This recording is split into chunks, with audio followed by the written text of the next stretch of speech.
प्रणाम गुरुदेव। प्रणाम प्रणाम प्रणाम प्रणाम प्रणाम गुरुदेव। गुड प्रणाम मॉर्निंग। प्रणाम गुरुजी। प्रणाम प्रणाम गुरु जी। प्रणाम प्रणाम गुरुजी। प्रणाम। आप सभी लोगों का बहुत बहुत स्वागत है आज के सत्र के लिए। और आज का सत्र घट रामायण, जो कि हम लोग पिछले कुछ दिनों से उसको अध्ययन कर रहे हैं, उसी पर हम आगे आज पुनः उस पर हम लोग आज चिंतन मनन करेंगे और संत मत को समझने की कोशिश करेंगे कि संत मत में क्या क्या चीजें हैं, कैसे है। उस सारी बातों को थोड़ी और गहराई से समझने की कोशिश करते हैं। आज के सत्र में हम लोग ये समझने और जानने की कोशिश कर रहे हैं कि संत मत क्या है। संत मत के सिद्धांतों को गोस्वामी तुलसीदास जी के घट रामायण, जिसका प्रकाट्य हाथरस वाले बाबा ने किया, उसी घट रामायण को आजकल हम लोग समझने की कोशिश कर रहे हैं। इस ग्रंथ के माध्यम से हम लोग संत मत संत मत जिसकी शुरुआत कबीर साहब से मानी जाती है, और कबीर साहब, रविदास जी, मलूकदास दी, दादू दयाल, गुरु नानक से होते हुए गरीबदास जी, हुजूर साहब जी, राधा स्वामी और नाना प्रकार के महान योगी, जो कि पिछले 700 सालों में 13वीं शताब्दी से लेकर के आज 20वीं शताब्दी तक पूरे भारत वर्ष में अध्यात्म और सबसे स्ट्रांग आध्यात्मिक ट्रेडिशन के रूप में भारत में उभर के आया और छाया हुआ है।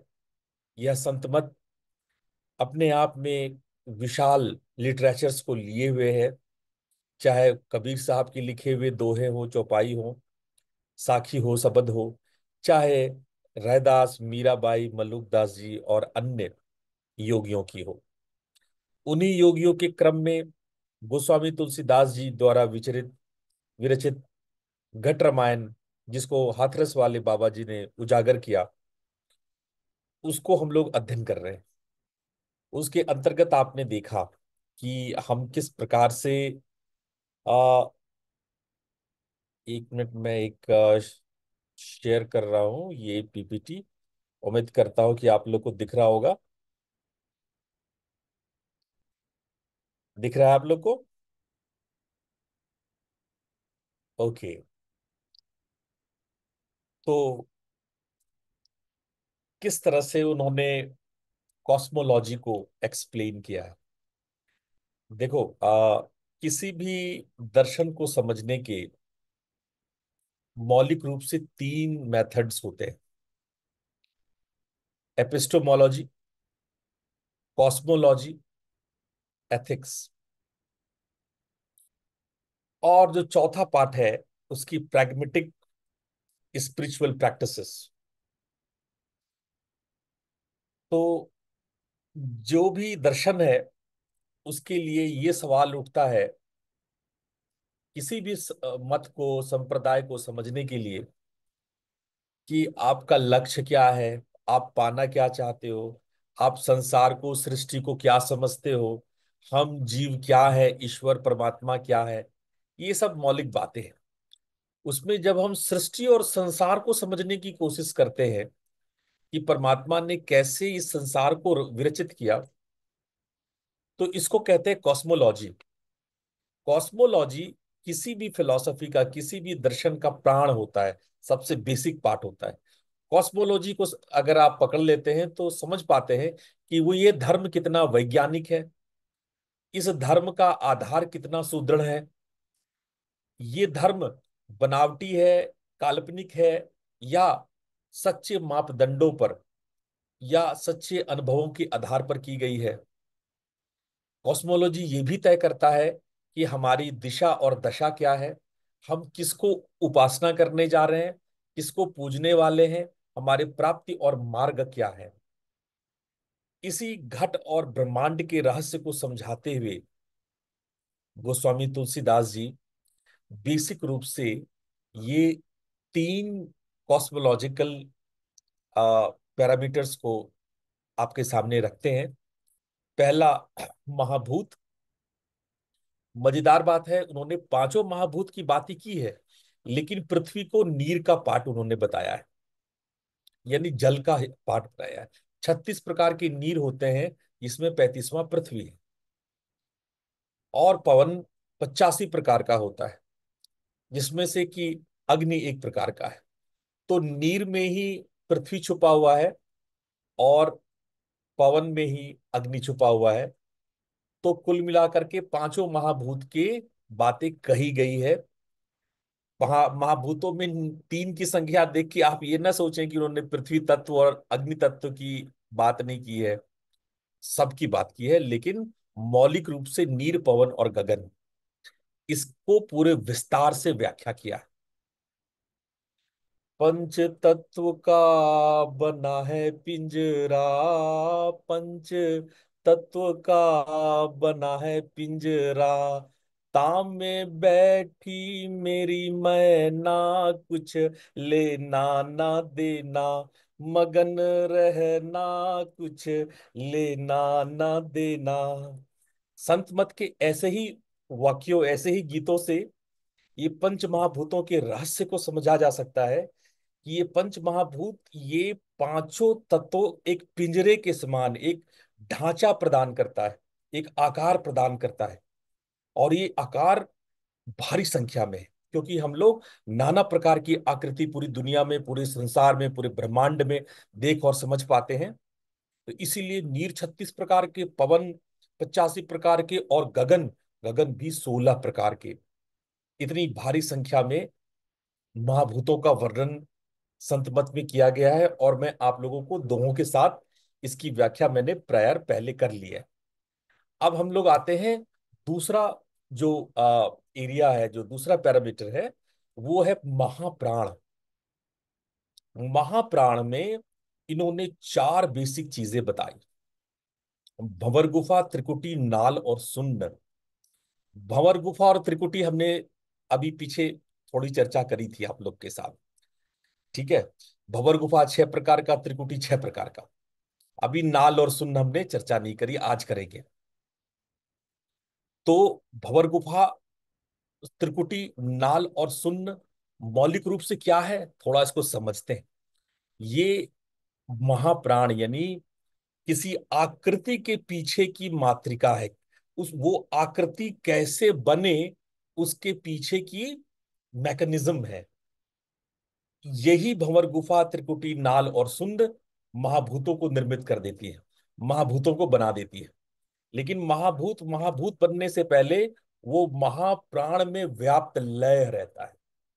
लेकिन ऐसा नहीं है कि जब महाभूत होता है तो महाप्राण नहीं होता है। जब नीर, पवन, गगन होता है तो भंवर गुफा, त्रिकुटी वगैरह नहीं होते, सब होते हैं, एक साथ सब होते हैं। एक ही साथ सृष्टि बन रही है, बिगड़ रही है, धीरे धीरे कहीं बन रहा है, धीरे धीरे कहीं प्रलय हो रहा है। हर समय कहीं ना कहीं सृष्टि हो रही है, कहीं न कहीं प्रलय हो रहा है। कोई भंवर गुफा बन रहा है, कोई त्रिकुटी बन रही है, कहीं नाल बन रहा है, कहीं शून्य बन रहा है, कहीं इनके मिलने से नीर, पवन और गगन बन रहे हैं। ये प्रकृति का क्रम अनवरत, अनुलोम विलोम चलता रहता है, ठीक है कि नहीं। तो भंवर गुफा, ऐसे साधारण शब्दों में इसको कैसे समझे, नाम ही जैसा है। गुफा यानी कोई ऐसा बंद सा जगह, ऐसा कोठरी कह लो, कोई ऐसा जगह जो गुफा जैसा हो, जहां अंधकार हो, छुपे हुए हो, जहां प्रकृति से आप कट गए हो। गुफा का तो मतलब ऐसा ही हुआ ना। और आप ये समझ लो कि संत मत में बड़े सरल शब्दों में, संस्कृत से परहेज करते हुए, वैदिक और तांत्रिक शब्दावली से परहेज करते हुए, बड़े सरल भाषा में, देहाती भाषा में बातों को रखी जाती है। भंवर गुफा, ऐसा गुफा जो भंवर से बना हो। भंवर मने क्या, भंवर मतलब जैसे हम लोग बातचीत में कहते हैं ना कि हवा ऐसे जब चारों तरफ से हवा चलती है ना, तो हवा में ऐसे से भंवर हो जाता है, भंवर उठता है, ठीक है।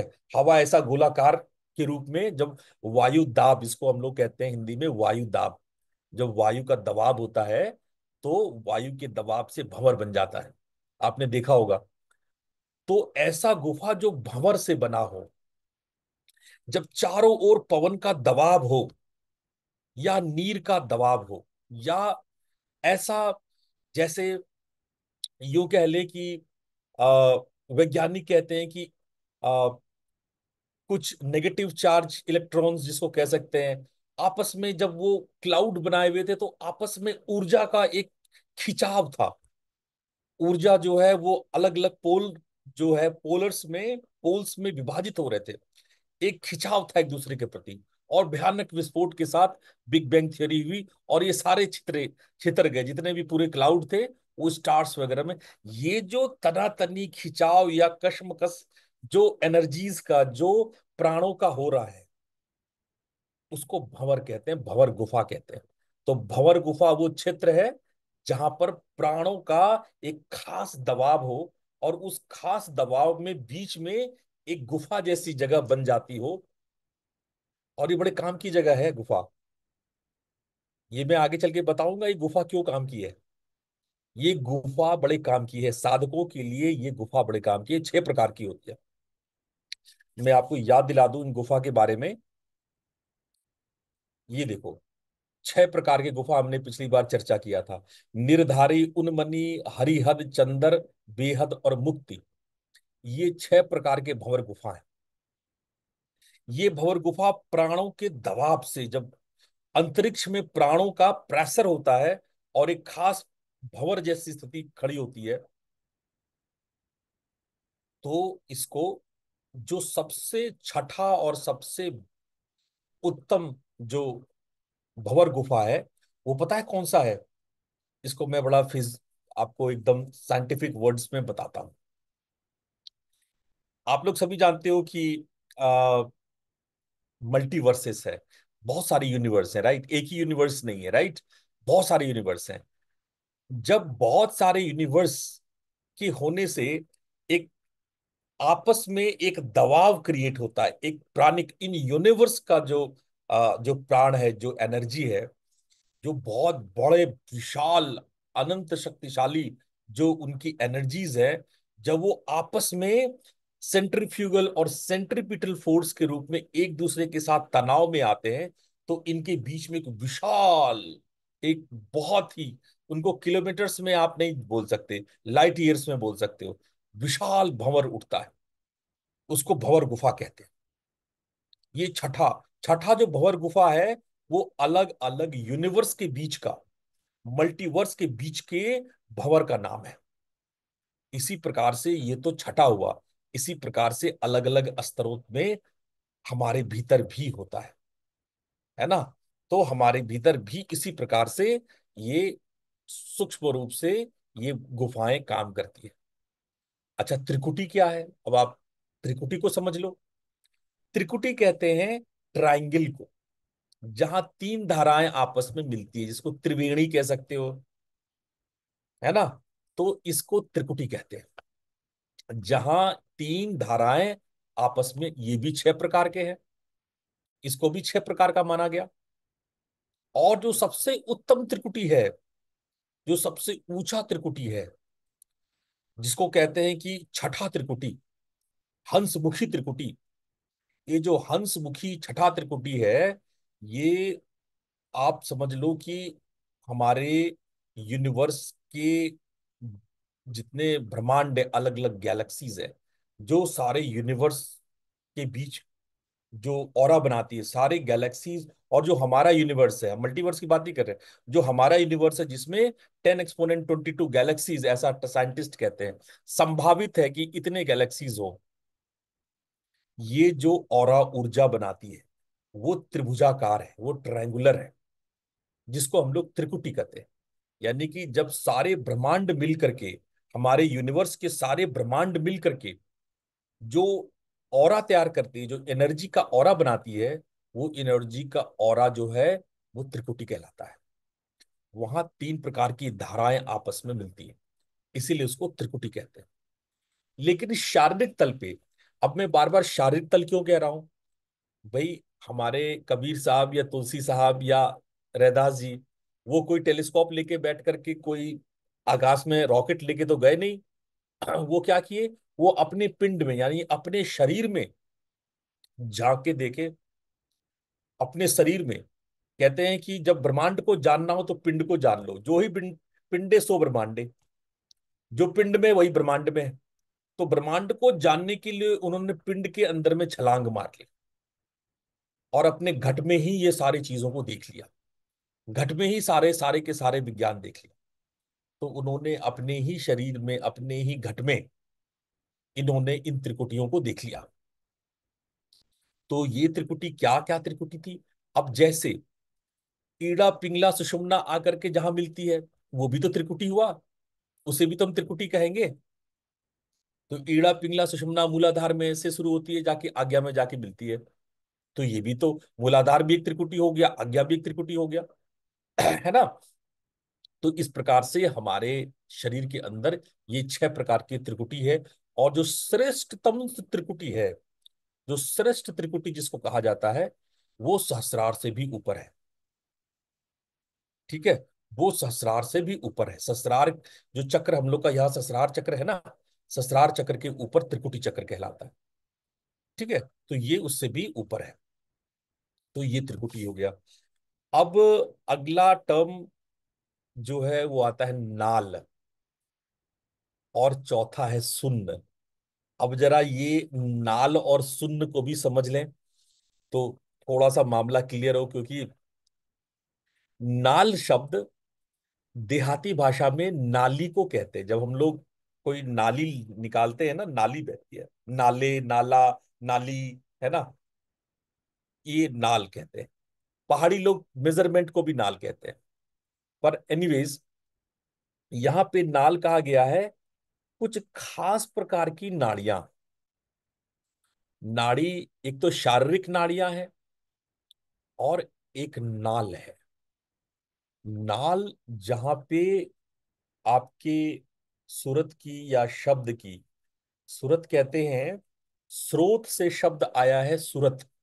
ये सारे शब्द आप याद रखना, संत मत में ये सारे शब्द को बहुत यूज किया गया है। सूरत, सूरत कहते हैं, स्रोत से सूरत शब्द आया है, स्रोत। एक शब्द है निरत, सुरत और निरत। निरत मतलब ध्यान लगाना, फोकस करना। सुरत मानो कि जब हमारी चेतना, हमारी अवेयरनेस एक जगह ध्यान लगाती है, तो कहते हैं सूरत निरत करता है, सूरत निरत में है। समझ में आया? तो ये दो शब्द, सुरत और निरत, ये दो शब्द का ये संत मत में काफी उपयोग देखोगे। अच्छा, सूरत किस पर निरत लगाता है? सूरत जो है नाम पे, ध्वनि पे, क्या कहते हैं कि जो अनहद नाद हो रही है, उस पर वो अपना निरत लगाता है। तो नाल वो कहलाता है जहां पे सूरत ध्वनियों को सुनती है ना। तो अभी आगे देखेंगे कि हमारी जो सूरत है, जो हमारे अवेयरनेस है, जो हमारा फोकस है, वो किन किन नालों से कौन कौन सी आवाजें सुनती है, इसका भी वर्णन है। तो ये कितने प्रकार के नाल हैं? अच्छा, नाल ही नहीं है, एक और टर्म इन्होंने दिया, सुन्न। शून्य शब्द का जो मौलिक अर्थ है, ये शून्य शब्द से, शून्य शब्द से आया है। शून्य मतलब वॉइड, जीरो, है ना। शून्य शब्द से आया है। संस्कृत में या तांत्रिक ग्रंथों में शून्य, महाशून्य, परम शून्य, ऐसे शून्य के बारे में वर्णन है। खासकर शून्य शब्द को आप बिंदु मानो। बिंदु यानी वो ब्लैक होल जो इतना डेंस है, एक ऐसा डेंस स्ट्रक्चर जो प्रकाश को भी विकृत, उसको रिफ्लेक्ट होने नहीं देता है। प्रकाश को भी अब इतना डेंस, इतना घनत्व उसमें ज्यादा होता है।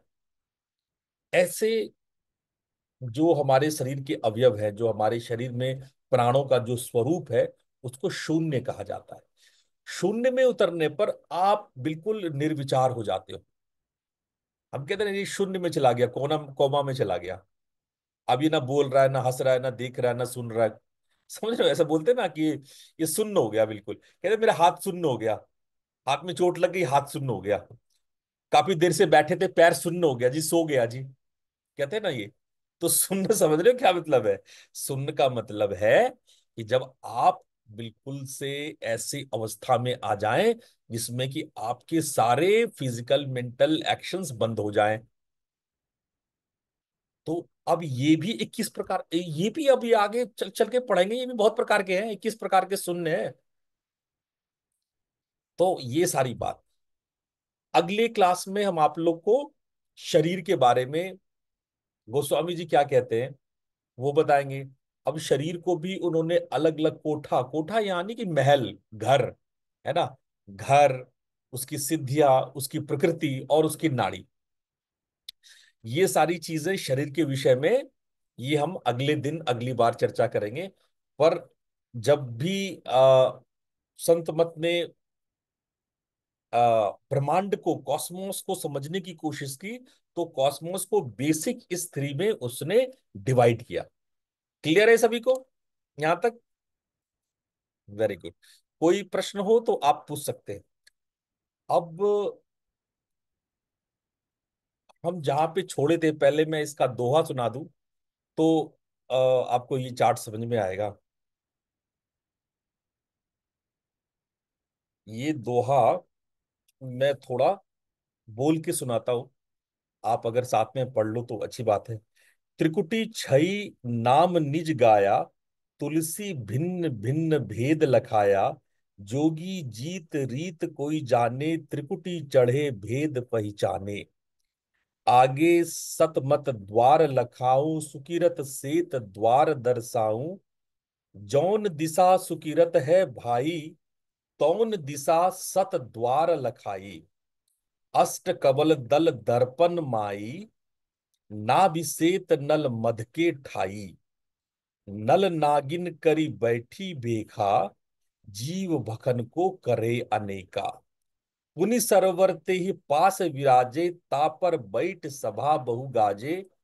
ते ही सरोवर जल नीर अपारा, जीव उतर कोई जाई न पारा।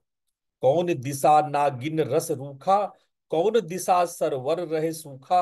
अभी अंतर सुकिरत सतवासा, करिया कवल में काल निवासा। अष्ट कवल नागिन रस रूखा, सरवर बिरह कवल में सूखा।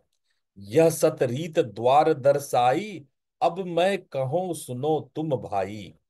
आगे तरवर भेद अपारा, चारि बिरछ पर सुरति सम्हारा। जीव पैठ सोई बारग पावे, गगन कमल भीतर चली आवे। उलटई चक्र सुंड में धावे, सिद्ध साधक जहां ध्यान लगावे। बिरछ चार सोई कहो बुझाई, जाकर नाम ठाम गति गाई। जहवा काग भुसुंडी कहू काला, बट पीपर पाकरी रसाला। काग भुसुंड काया के माई, तन मन बिरछ संत समुझाई। बिरछा ऊपर ताल बिराजय, निरखत काल कला सब भाजय। सब ऊपर से गया होगा।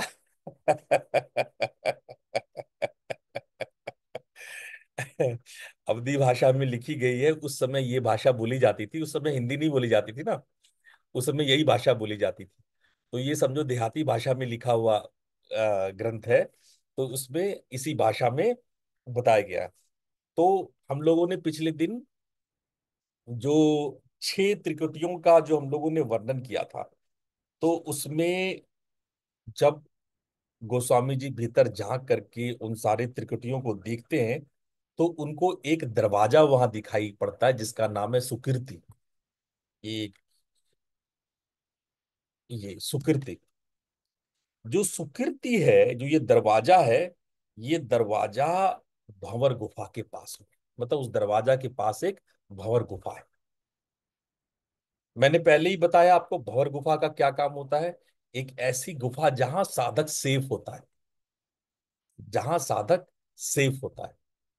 साधक जो प्राणों के जंजाल से, प्राणों के प्रपंच से उस भंवर में जाकर के सेफ हो जाता है, बच जाता है। ठीक है। तो ये जो 6 प्रकार की त्रिकुटी, 6 प्रकार के भंवर गुफा, जब ये छठे लेवल से 7वें लेवल पे, सप्तम द्वार पे, 7वें द्वार पे जब हम लोग पहुंचते हैं, तो सुकीर्ति नाम का एक दरवाजा आता है। और ये दरवाजा अष्टदल कमल, वहां पर अष्टदल कमल। अच्छा, अगर आप लोग को जो मैंने श्री विद्या पढ़ाया था उसमें अगर आपको याद होगा, तो आज्ञा चक्र के पास अस्टार यानी अष्टकोण के बारे में मैंने चर्चा किया था। अगर आप लोग को याद हो, बहिर्दशार, अंतरदशार और अष्टकोण, अष्टकोण। याद है? जी गुरुजी। ये जी उसी गुरुजी। अष्टकोण की बात यहाँ पे अष्टदल की बात हो रही है, जो आज्ञा चक्र पे स्थित अष्टकोण है। तो वहां पर गोस्वामी जी सुकृति नाम का एक दरवाजा देखते, उनको एक दरवाजा दिखाई पड़ रहा है और दरवाजे की दूसरी ओर एक सरोवर है, एक एक तालाब है। जरा समझना बड़े प्यार से, क्योंकि अभी नीर के टाइम में हमने सारे सरोवर के नाम पढ़ लिए थे, सुन लिए थे। उसी में से, उन्हीं 36 में से ये एक सरोवर है, ठीक है। लेकिन इस सरोवर के पीछे जो जो इंटरेस्टिंग पार्ट है, वो एक नागिन है, एक काला सा नागिन है, ऐसा वो बोल रहे हैं। अब इसको समझना पड़ेगा कि वो नागिन किसको कह रहे हैं। वो कहते हैं वहां जो पहुंचता है वो नागिन उसको डस लेता है। वो सरोवर जो है, उस सरोवर में एक कलिया कालिया नाग है या नागिन है। वो उस जो भी उसमें जाता है उसको वो फट से डस लेता है। और ये बड़ा खतरनाक जो है नागिन है। इस नागिन के बारे में देखो, ये इन्होंने कहा ठाई, कौन दिशा नागिन रस रूखा, कौन दिशा सरवर रहे सूखा। जहां जहां नागिन जो जाती है वहां वहां सरवर सूख जाता है। तो वो नागिन बहुत खतरनाक है, बहुत।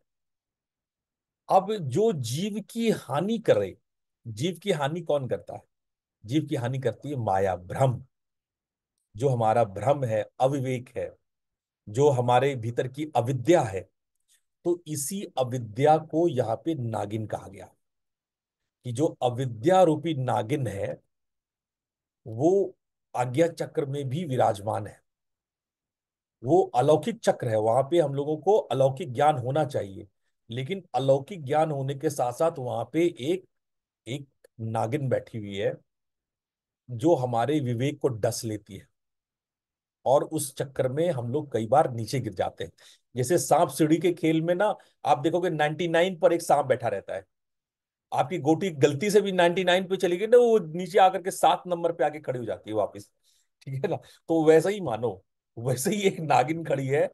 वो जैसे ही आपने मेहनत करके, इतनी मेहनत करके त्रिकुटी भंवर गुफा पार करके आप अष्टदल कमल पहुंच रहे हैं, सरोवर में अभी आप कूदे नहीं कि नागिन फस से आपको डस, और आप जो है वो उस मायावी नागिन के चक्कर में आप पीछे वापस जो है संसार में उतर के वापस आ गए।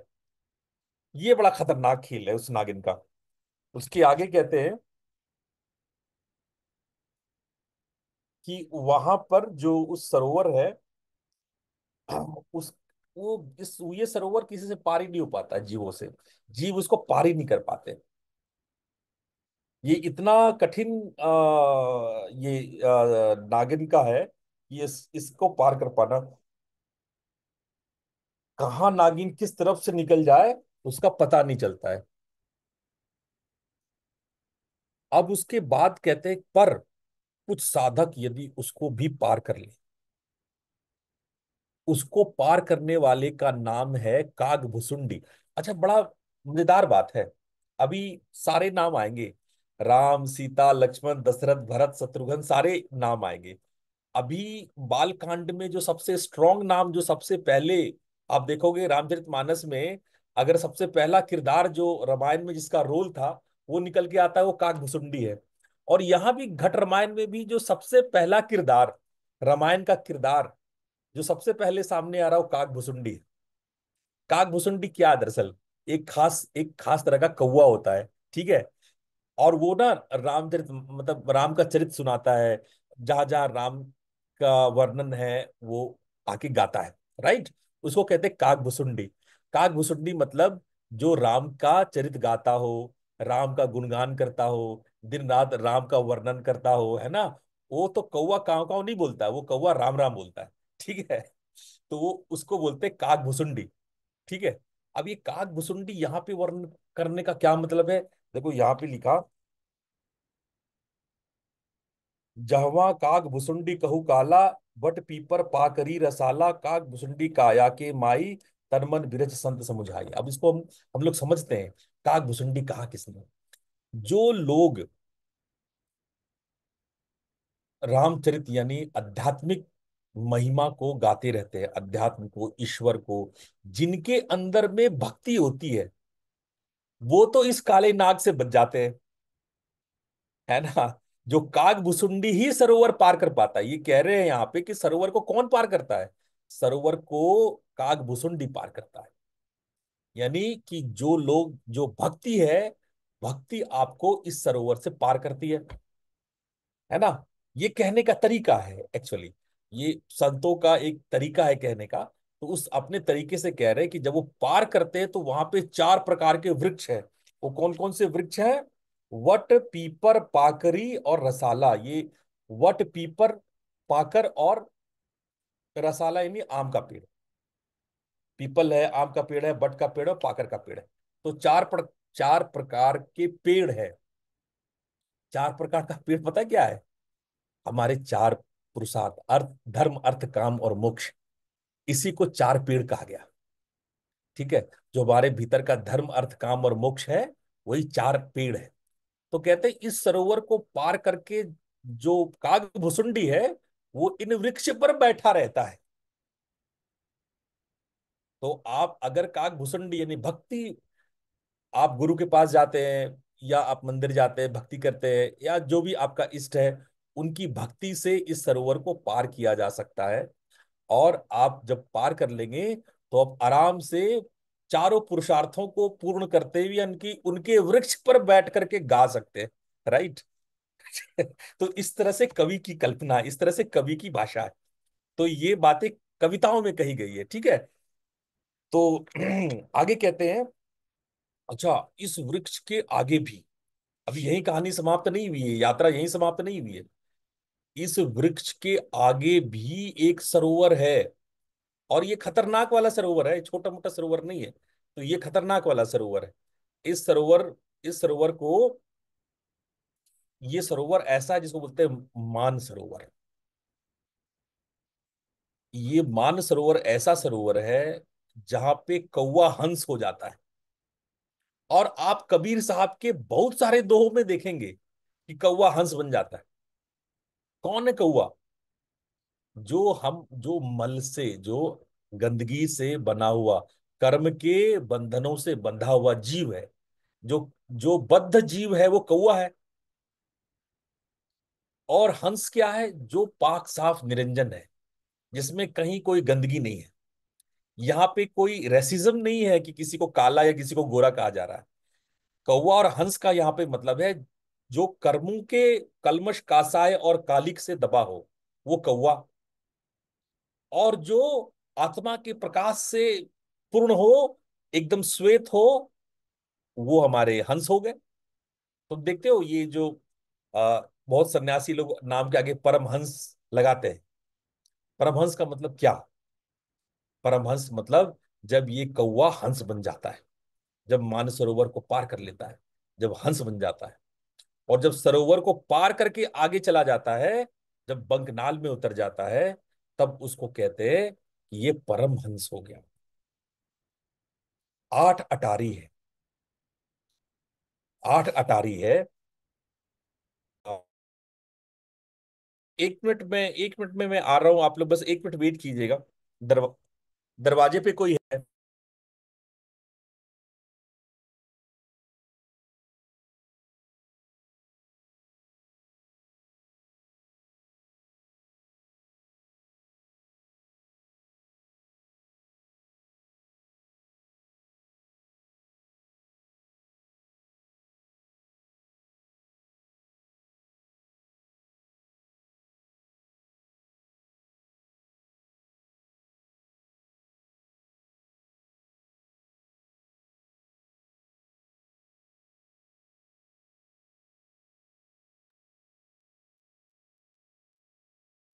हाँ, सॉरी, कॉल था। तो हम लोग बातें कर रहे थे कि काकभुसुंडी का परमहंस बन जाना, माया से मुक्त हो जाना। तो यहाँ पर जो आगे की बात वो कर रहे हैं कि जहाँ पे काग भुसुंडी काया के माई, तन मन बिरछ संत समुझाई, बिरछा ऊपर ताल बिराजे, निरखत काल कला सब बाजे। ये अब इसके आगे आपको एक दिखाते हैं। अम,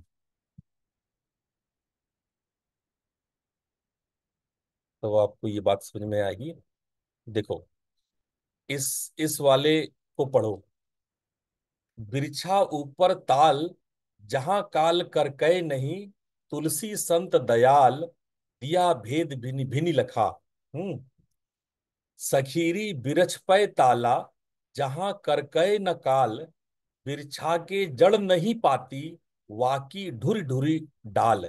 सर में सुरति नहवाई, कागा किए हैं मराल, संतों पथ पिया पाए, गुरु भये है दयाल। अठमे अटारी मही, परे सुनी पिया हाल, हरखा बंक सुर नाला, चढ़ी चट चट चाल। सुरति गगन घन छाई, पिया परे परे ख्याल। देखो, ये थोड़ा सा कवि भाषा है। इसको जब आप कविताओं के आनंद में पढ़ोगे तो बहुत मजा आएगा। इसको कविता की तरह जब इसको लेकर के, इसके शब्दों का अनुप्रास अलंकार है कई जगह, उन्होंने रूपक अलंकार को, उपमा अलंकार को यूज करते हुए कहीं कहरवा लिखा है, कहीं दोहा लिखा है, कहीं चौपाई लिखा है, कहीं सोरठा लिखा है, कहीं छंद बनाया है। तो ये अलग अलग तरीके से जो कवि है वो अपनी कविता की भाषा में कह रहा है। जो महत्वपूर्ण भाषा, वो बात क्या कह रहा है कि ये जो वृक्षों के ऊपर जो सरोवर है, जहां काल भी कुछ नहीं कर सकता, है ना, जहां काल भी हिलडुल नहीं सकता, काल आपका कुछ बिगाड़ नहीं सकता है। ठीक है। और जहां का न जड़ है न पत्ता है, उसकी झुकी झुकी डालियां है। ठीक है।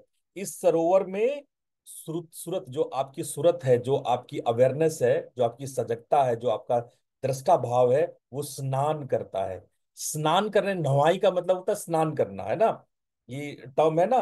सर में सुरत, इस सर मतलब सरोवर, सर में सुरत नहवाई, कागा किए है मराल। इसको आप समझिए, नहाने का क्या अर्थ है। इस पर भी मैं एक दो लाइन सुनाता हूँ। गुरु दरिया में नहाना, मन तू भूल न जाना। गुरु दरिया में सत जल निर्मल, गुरु दरिया में सत जल निर्वल, पैठत उपजत ज्ञाना, मन तू भूल न जाना। देखो, नहाने का मतलब होता है उस ज्ञान में इन होना, उसको अनुभव करना, उसका साक्षात्कार करना, उसमें प्रवेश कर जाना। भाई, हम कहेंगे कि ये पानी को हम जान गए। कैसे जान गए? जब उसमें हम छलांग लगा लेते हैं, कूद करके डूब के आनंद ले लेते हैं, तब कहते हैं मैंने जान लिया। इस नदी को, इस तालाब को मैंने फील किया, महसूस किया, है ना। आपकी अंतरात्मा उसको महसूस करती है। तो वही, यही इसीलिए ऐसे उपमा अलंकारों का उपयोग होता है कि वहां पे सरोवर है, सरोवर में जाके आपने स्नान कर लिया, आपने नहा लिया, और जैसे डुबकी लगाते हैं आप कौवा से हंस हो जाते हैं। ठीक है। तो ये जो कवि शैली है, कविता की शैली है, ये बताने का तरीका है कि आपको उस लेवल का अनुभव हुआ, आपको आठवें द्वार का अनुभव हुआ। 10 द्वार की बातें होगी, 10 आवरण की बातें होंगी, अभी आठवें पे है। इसलिए आठवां अटारी कहा। आठवां अटारी यानी आठवां मुकाम, आठवां मुकाम पे, एट्थ मुकाम पे, है ना। अगर हम 6 चक्रों को छठा चक्र माने आ गया। 1 मिनट प्लीज होल्ड करना।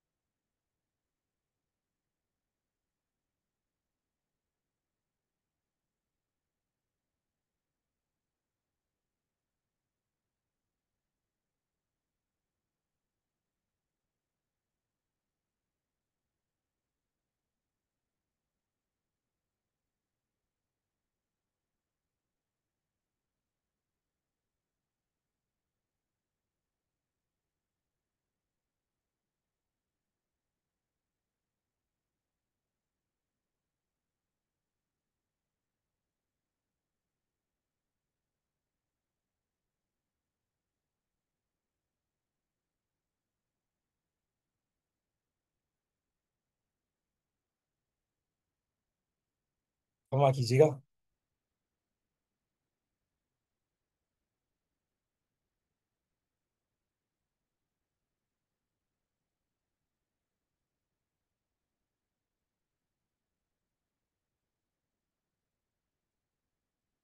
हम्म। तो हम लोग चर्चा कर रहे थे कि सरोवर में, हाँ, मानसरोवर में स्नान करके काग भुसुंडी का, और इसमें उन्होंने कहा 8वें अटारी मही परे सुनि पिया हाल, पिया कहा गया परमात्मा को। जब हम 8वें अटारी, 8वां द्वार, ऐसे ही 10वां द्वार है, 10 द्वार है ना। तो जब हम आ, जो 7वां चक्र है, सहस्रार चक्र, है ना, सहस्रार चक्र को पार कर लेते हैं। जब सहस्रार चक्र पार करते हैं, फिर त्रिकुटी आती है। त्रिकुटी त्रिकुटी को पार करते हैं, फिर 10वां द्वार आता है। तो ये जब हम 8वां द्वार पार कर रहे हैं, है ना, जब हम त्रिकुटी को पार करके, यानी कि दूसरे नाम को पार करके, त्रिकुटी को पार करके मान सरोवर का स्नान करते हैं, मान सरोवर का स्नान करते हैं, तो वहां पर जो है हम कौवे से हंस हो जाते हैं, है ना। तो ये बात कही जा रही है कि हम त्रिकुटी पार करके, यानी कि 8वें अटारी को पार करके जब हम मानसरोवर में स्नान करते हैं, उसको यहाँ पे कहा गया।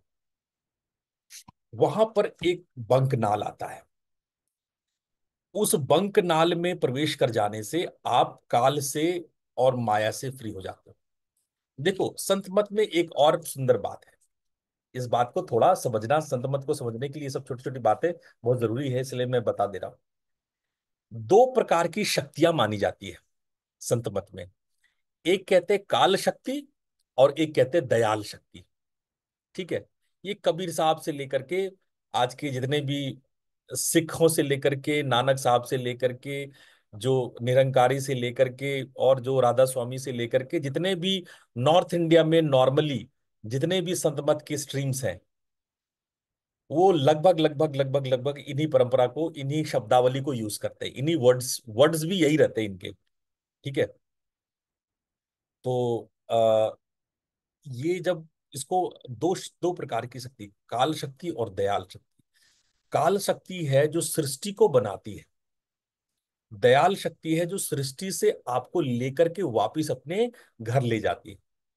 आपके सारे सृष्टि को पूर्ण करके वो आप वापस आपको जो अपने निज धाम लेके जाती है, आपका आत्म साक्षात्कार, मुक्ति पद को प्राप्त कराती है, निर्वाण पद को, कैवल्य पद को जो प्राप्त कराती है, उसको कहते हैं दयाल शक्ति।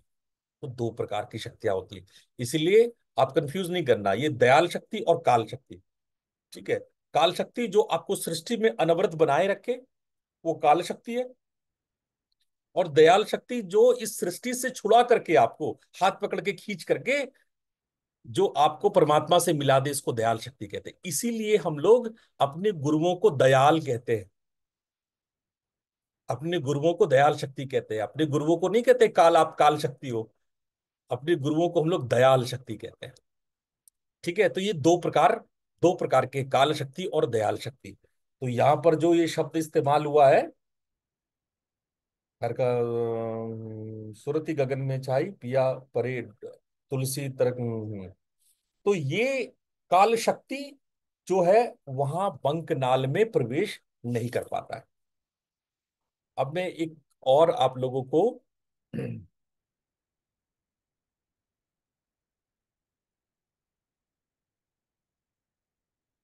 ये 8वां जो है वो है सरोवर। उस मानसरोवर में काग से हंस बने, जो 8वां अटारी है, जिससे हम बंकनाल में गए और माया से मुक्ति हुई। अब यहाँ पर एक सोरठा है जो हम आप लोग के लिए आज पढ़ना चाहेंगे। ये कहो अब विधि बरतंत, संत कहनी मन मत गही, लही जो तुलसी अंत, ज्ञान चक्र चिति चेत कय। अब जो ये वृतांत बता रहे, ये तो उन्होंने एक वे से उन्होंने सारी बात बताई। अब इसी बात को वो दूसरे शब्दावली में, कविता के दूसरे शैली से, दूसरे तरीके से अब ये इस बात को बता रहे हैं। जो बात वो ऑलरेडी कहे हैं, उसको वो अलग शब्दों में, चौपाइयों में, अलग अलग वे ऑफ या शब्दावली यूज करके उन्हीं बातों को वो पूरी वर्णन फिर से और अच्छे से एक्सप्लेन करने की कोशिश कर रहे हैं। अब सोई विधि बर्तन तो सुनाऊं, राह रीति मन मत दर्शाऊं, मनमत चक्र घेर के मारा, ज्ञान चक्र जब जीव सम्हारा, काल मारी मुख फेरी चलावे, काल भाग्य त्रिकुटी में आवे, जीव शब्द गही खेदी चलाई, अधर कबल बिच काल छिपाई,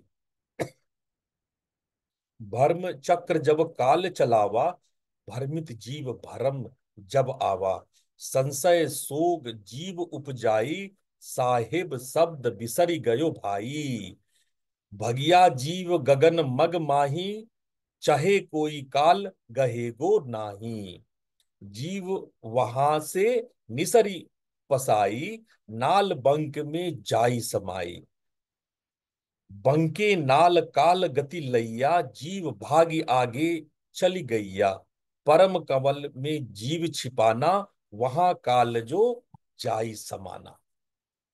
अब इस को अगर हम अच्छे से देखें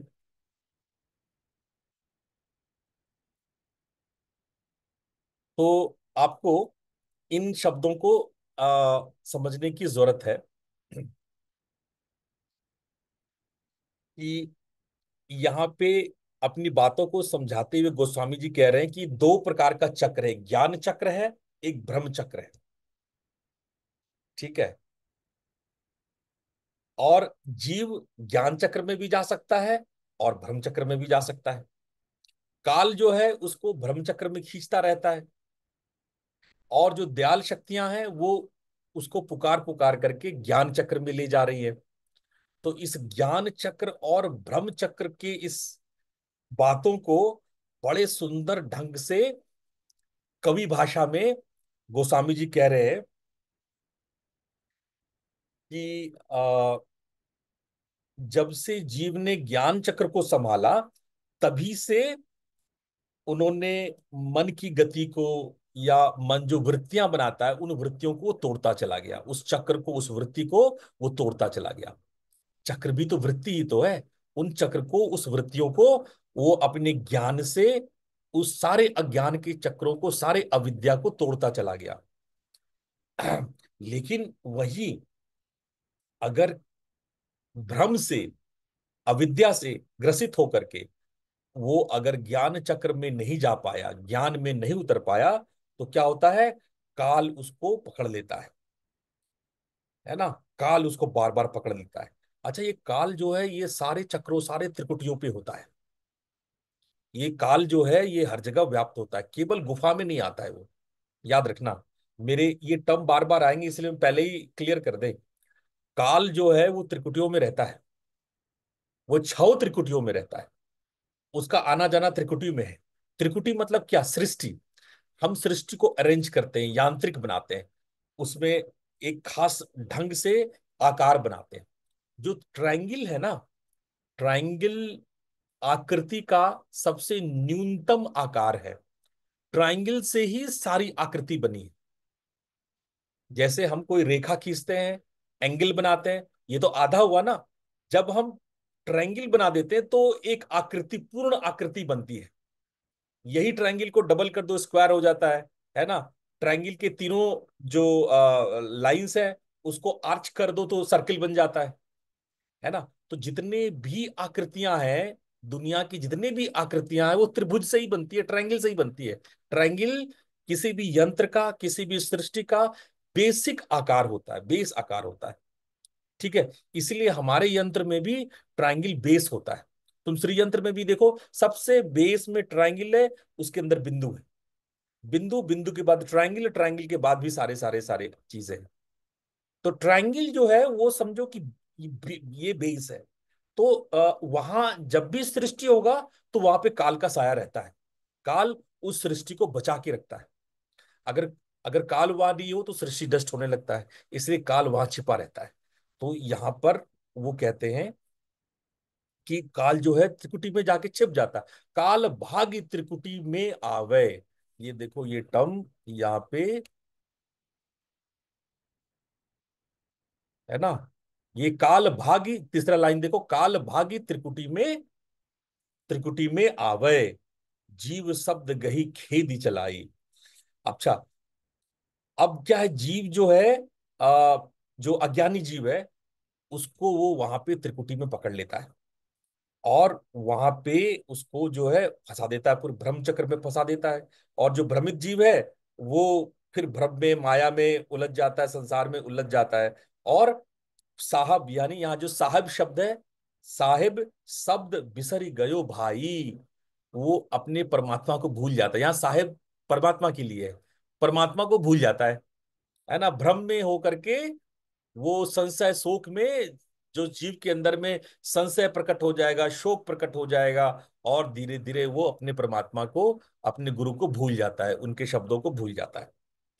तो जीव भाग करके, वो चाहे वो गगन में जाए, चाहे वो, अब वो, ये यहाँ पे शब्द है, जीव वहां से निसर पसाई, नाल बंक में जाई समाई, बंकई नाल काल गति लैया, जीव भागी आगे चली गई है। अगर वो बंक नाल तक पहुंच गया जीव, तब तो काल कुछ नहीं बिगाड़ सकता उसका।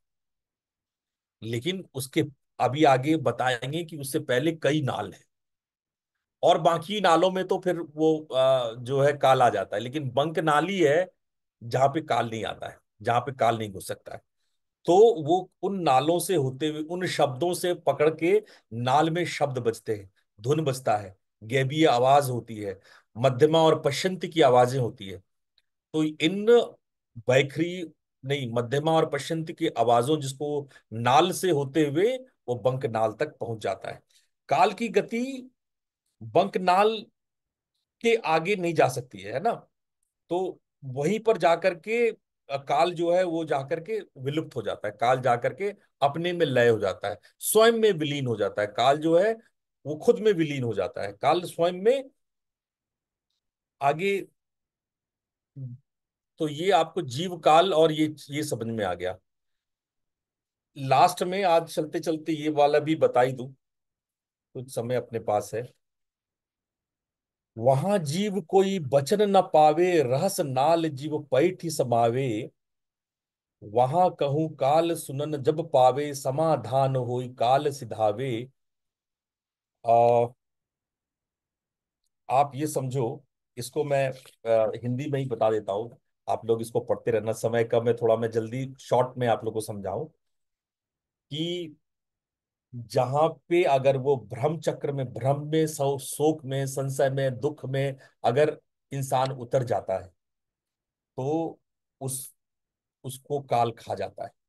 मृत्यु आते ही यमराज आता है, उसको मार के ले जाता है, फिर से जन्म लेता है, फिर यमराज आता है, काल उसको मार के ले जाता है। बार बार जन्म मरण के चक्कर में वो काल के दुसहे चक्रों में फंसता रहता है। तो यहाँ पर एक शब्द इसमें आया है, इसको हम इस से आपको दिखाते हैं। ये देखो, अगर जीव और काल नाल की तरफ जाते हैं, तो काल तो नाल की तरफ जा सकता है, लेकिन गुफा की तरफ नहीं जा सकता है। तो इन दोहों में ये बताने की कोशिश की गई है कि अगर जीव नाल को से आगे बढ़ते हुए गुफा तक पहुंच जाता है, तो काल के दौर से परे हो जाता है। तो इसी बात को इन सारे लाए जो दोहे हैं, हम इन शॉर्ट आपको बता दिए। सारे दोहों का जो मूल अर्थ यही है कि अगर हम किसी भी तरह से नाल को पाले, तो हम नाल से निकलते निकलते हम गुफा को पाले, तो हम काल से मुक्त हो जाएंगे। ये पूरे दोहा का यही अर्थ है। और फिर उसके आगे नाल के बारे में बहुत सारे 32 प्रकार के नाल बताए गए हैं, और अंत है बंक नाल। इस चार्ट को आप लोग देख पा रहे हो, अभय तेज रहस्य कनक विकट धुंधर रूपरम अभयामत मुकरमा हरिसंग्रह मुक्तामणि पोहपट सन्निकट नटवर निर्वाणी सुखमणि अनुपम विमल भंवर मंदाकी अजोरक माली हंसदेव सत अंकित एक बार विषम, हाँ, पद्यसुर गोधरगढ़ लंका श्वेत द्वार शिखिर पर शैल अधर रस सुरत स्थान अनुपम। और ये 32 नाल है, और इसमें जो सबसे श्रेष्ठतम नाल है जहां आप काल से परे हो जाते हो वहां पर बंक नाल है। इसमें दो वर्ड है, लंका 27वां और 10वां हरि संग्रह। ये हम आपको थोड़ा विस्तार से आगे बढ़ाएं बताएंगे। ये दोनों नाल, यानी 27वां नाल और जो 10वां नाल, ये आपको आगे यूज होगा जब मैं रामायण में एक्सप्लेन करूंगा कि सीता को कहाँ छिपाया गया था, तो लंका।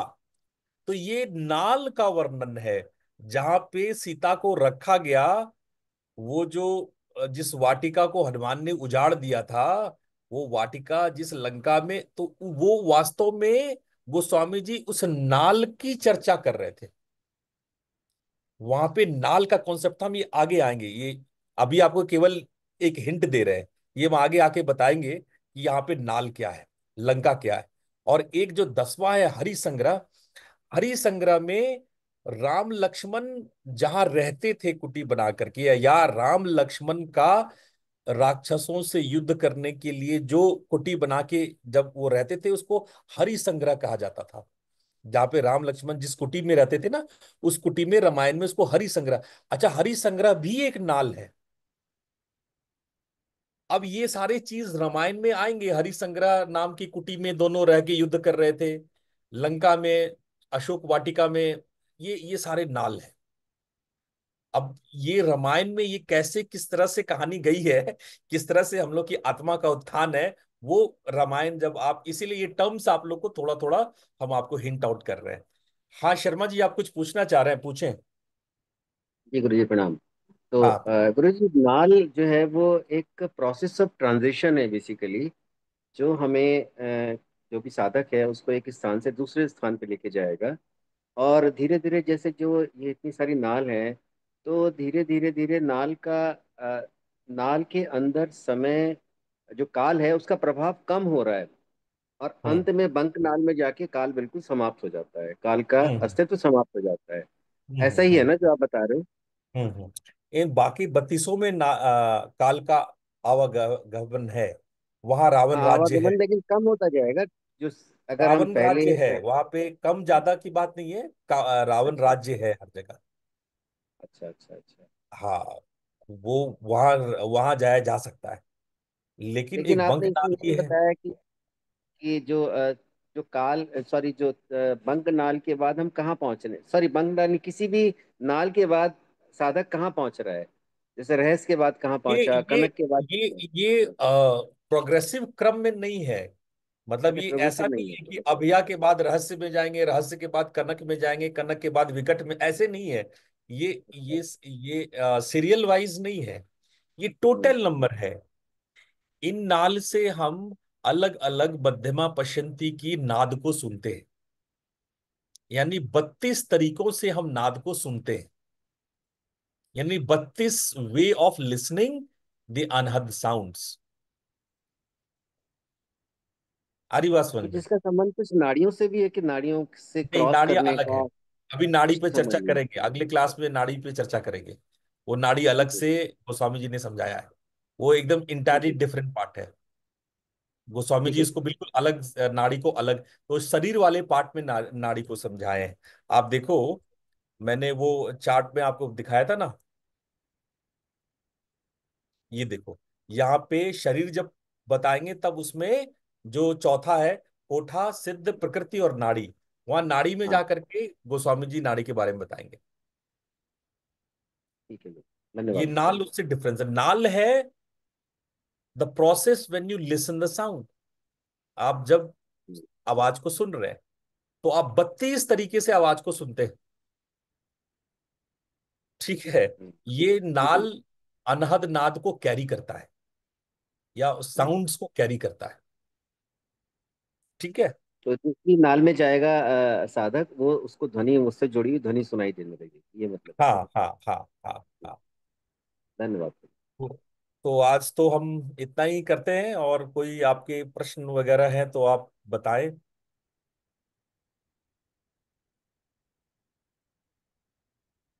बहुत जटिल तो नहीं लग रहा है? देखो, मुश्किल तो है ये किताब। ये किताब जो है ये मिलती नहीं है, इस पर कोई लेखक नहीं है। और जो लेखक भी है ये इतना बेकार लिखा है कि मैं बहुत ज्यादा इस किताब के बारे में लोगों को खरीदने नहीं कहूंगा।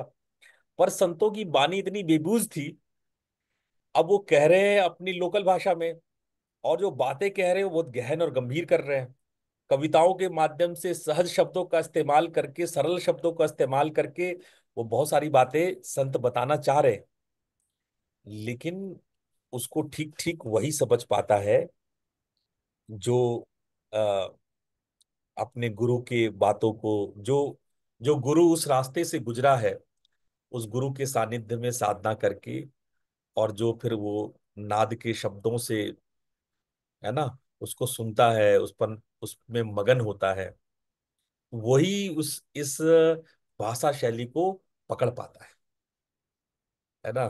तो ये जो संतों की भाषा शैली है वो बहुत गजब की है। तो उसको थोड़ा मनन करेंगे, और अनुभव यदि होगा गुरु के साथ, बार बार समझेंगे, सुनेंगे, उठेंगे, बैठेंगे, तब जाकर के ये बात समझ में फिर धीरे धीरे आता है। गुरु जी प्रणाम। गहरी गुरु जी नदिया मुझे एक क्वेश्चन। नाव पुरानी, गहरी नदिया नाव पुरानी, खेवटिया से मिले रहना, कुछ लेना ना देना, मगन रहना, कुछ लेना। गहरी नदिया, बात बहुत गहरी है। और नाव है पुरानी, ज्ञान हजारों साल पुराना है। गहरी नदियां नाव पुरानी, खेवटिया यानी गुरु के साथ। नाव खेने वाला कौन है? गुरु है। खेवटिया से मिले रहना, कुछ लेना ना देना, मगन रहना, कुछ लेना ना देना। तो आज यही तक रखते हैं, हम लोग फिर इसी तरह से आगे मिलेंगे। कोई छोटा मोटा सवाल है तो आप पूछ सकते हो। गुरु जी गुरु जी, जो हमने अभी एक 32 प्रश्न नाल है। सुने। हम्म। प्रणाम गुरु जी। हाँ। जो हमने 32 नाल सुने अभी, तो ये नाद इनसे जब निकल के आ रहा है तो 32 तरह का हो गया फिर क्या? नहीं, नाद 32 तरह के नहीं है। पश्चंती नाद तो हजारों तरह के होते हैं। पश्चंती नाद तो हजारों की संख्या में, लाखों, करोड़ों कह लो। जी। ये 32 तरीके हैं उसको ग्रहण करने के, 32 तरीके हैं उसको सुनने के। 32, जैसे हम कान को कहेंगे दो नाल, ये दायां नाल बायां नाल, दो ही कान है। लेकिन वो कह रहे 32 है, आपके पास 32 तरह के कान है। उस आवाज को पकड़ने के, उस नाद को सुनने के 32 मेथड्स, इक्विपमेंट्स हैं, टूल्स हैं आपके पास, रास्ते हैं आपके पास। ठीक है। ठीक है। और कोई प्रश्न? गुरु जी एक प्रश्न मेरा भी है। हाँ हाँ, पूछें। गुरु जी जब जैसे गायत्री महाविज्ञान में गुरु जी ने लिखा हुआ है कि जो हृदय कमल है हमारा, अनाहत जो वो है चक्र है, उसके अंदर वहां से व्यक्ति कामजयी और कालजयी हो जाता है। तो वहां से यदि कालजयी हो जाता है तो फिर ये वाला जो बंक नाल का क्या वो है, बंक नाल कहाँ पर होती है? देखो, अब गुरुदेव ने किस, हमको देखना पड़ेगा कहाँ पर वो किस वे में बोले हैं। देखो, जो 6 चक्र है उसको शरीरस्थ हम्म। ही केवल मत मानो। 6 चक्र, जैसे हम कहते हैं 6 त्रिकुटी है, तो 6 चक्र का एक अंश हमारे शरीर में है, उसी का सूक्ष्मतर और सूक्ष्मतर रूप ब्रह्मांड में है। ब्रह्मांड में उसी का सूक्ष्मतर रूप है। हम जैसे, जब याद करो हमने पंच कंचुका पढ़ाई थी, जब आप लोग को बताया था मैंने 5 प्रकार की माया होती है, या 5 प्रकार के हाँ जी। हमारे भीतर की शक्तियां होती है। Eternity, omni presence, omniscience, completeness, है हाँ ना। जी। ये सारी बातें जब हम बता रहे थे, ये क्या, ये पांचों चक्री तो है। अब कहोगे कि एटर्निटी अगर हमको पहले मूलाधार में ही मिल गया, ओमनी प्रेजेंस हमको स्वादिष्ठान में ही मिल गया, ओमनीपोटेंस हमको मणिपुर में ही मिल गया, है ना, कंप्लीटनेस हमको अनाहत में मिल गया, है ना, ओमनीसियंस हमको विशुद्धि में मिल गया। ये विशुद्धि, जो शरीरस्थ विशुद्धि है, वो तो शरीरस्थ है, प्राणमय कोश है। प्राणमय कोश के भीतर फिर मनोमय कोश है, मनोमय कोश के भीतर विज्ञानमय कोश है, उसके भीतर आनंदमय कोश है ना। अब देखो ये छो सातों चक्र प्राण के हैं। अब कहोगे ये सारे चक्र पार कर लिए, अभी तो वनों में कोश भी रह गया, विज्ञान में कोश रह गया, आनंद में कोश रह गया। ऐसे नहीं, ऐसे काउंट नहीं करते हैं। हम्म। तो ये जो चक्र है, ठीक है। ये हमारे शरीर में समझो कि उसका एक एक एक रूपक है, उसका एक प्रतीकात्मक रूप से, एक सिंबॉलिक रूप से उसका एक छद्म रूप हमारे भीतर में है, और उसका विराट रूप अंतरिक्ष में है। ठीक है। हम उस छद्म रूप के मदद से उस विराट में जा सकते हैं। उस छद्म रूप जो हमारे भीतर चक्र है, उस पिंड में जो चक्र है, उससे उस विराट को जाना जा सकता है। लेकिन ऐसा नहीं है कि वो हृदय चक्र ही सब कुछ है। हृदय चक्र उसका एक छोटा सा स्विच है ना। उस स्विच के द्वारा फिर हम आगे की यात्रा करते हैं। उस अभी अभी हमने जैसे कहा 6 प्रकार की त्रिकुटी है। अभी आप सब नामदानी हो, आप कहोगे कि गुरुजी आपने तो एक ही त्रिकुटी बोला था जो दूसरे नाम पे है, बाकी 6 कहाँ से आ गए? तो ये नीचे के चक्र है, जहां पे ये नीचे की ट्रायंगल्स है, जो हमारे शरीर के अंदर बनते जा रहा है। हम त्रिकुटी किसको बोले थे? हम त्रिकुटी बोले थे ब्रह्मांड को।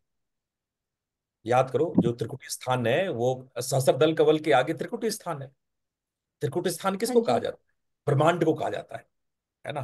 तो ब्रह्मांड में त्रिकुटी है या त्रिकुटी हमारे शरीर में? अगर आज्ञा को त्रिकुटी माने, तो आप कहो कि क्या आज्ञा को जीतने से ब्रह्मांड को जीता जा सकता है? नहीं। आज्ञा के आगे आपको सहस्रार जाना है, सहस्रार के बाद आपको आगे त्रिकुटी जाना है ना। वो उसका रूपक, उसका चिन्ह हमारे भीतर है। अंतरिक्ष ही हमारे भीतर नहीं है, सारे तारे सितारे ही हमारे भीतर नहीं है। उसका एक रूपक हमारे भीतर है। जैसे हम कहें कि एक बूंद में H2O है, वाटर। एक मॉलिक्यूल होगा, 2 मॉलिक्यूल होगा, 10 मॉलिक्यूल होगा। लेकिन अनंत सागर में जो अनंत अनंत H2O मॉलिक्यूल है, वो एक बूंद में तो नहीं है। उस एक बूंद के द्वारा उस अनंत को जाना जा सकता है, उस अनंत को जाया जा सकता है। मेरी बात क्लियर हो रही है? और अगर जी गुरुदेव में गुरु ऐसा जी। कुछ लिखा है, तो किसी कॉन्टेक्स्ट में ये बात लिखी होगी कि हृदय चक्र को विजित करने पर हमारे अंदर कैसी कैसी क्षमताएं आ जाती है, और हम कहाँ कहाँ तक जा सकते हैं। ऐसी बात लिखी होगी उन्होंने, है ना। हो सकता है अगर उन्होंने ठीक है। कुंडली जागरण के परिप्रेक्ष्य में ये बात लिखी होगी, तो निश्चित रूप से अगर हम कुंडली, हमारी शक्ति ये चक्रों को तोड़ के ऊपर चढ़ती है, तो हम वैसे भी निर्विकल्प समाधि में आ जाते हैं। तो हमको देखना पड़ेगा कि गुरुदेव ने उसको किस जगह पे, कहाँ पे, किस तरह से लिखी है इस बात को। ठीक है। ठीक है। ठीक है गुरु जी, धन्यवाद गुरु जी। और कोई प्रश्न? तो हम समझते हैं कि आज सब लोग समझ गए, संत मत की गहराइयों में छलांग लगा लिए।